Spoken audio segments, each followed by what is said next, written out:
Kwa upande wa dhana afya moja tunasema kwamba community ndio inakuwa at the center.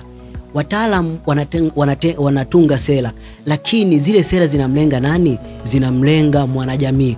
Kwa hiyo kupitia dhana afya moja tunakuwa na jukumu la kwanza la kuweza kuelimisha jamii ni namna gani wanaweza kupambana na haya magonjwa.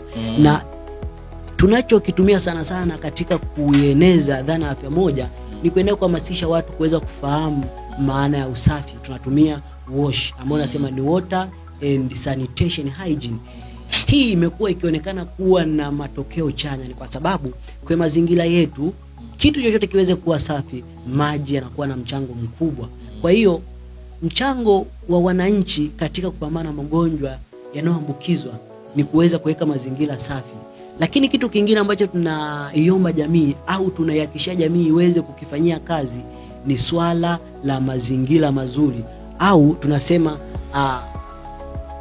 kwamba wanapoweka mazingira safi, wanapokuwa na mazingira ambayo yanaweza kupunguza madharia aidha ya mbu, madharia ya wale wanyama ambao wangeweza kuambukiza, inakuwa ni jambo jema. Na katika kupambana hayo yote tumekuwa tukiendelea kuhamasisha masuala ya climate change, kwa sababu imeonekana kwamba magonjwa mengi ya mlipuko yanayoambukizwa yanasababishwa pia na mazingira yetu.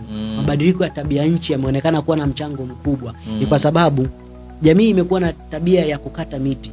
Na tukiangalia takwimu iliyotolewa na Benki ya Dunia mwaka 2022 inaonyesha kwamba kwa mwaka takriban hekta 496,000 zinakatwa. Hizi ni hekta nyingi sana.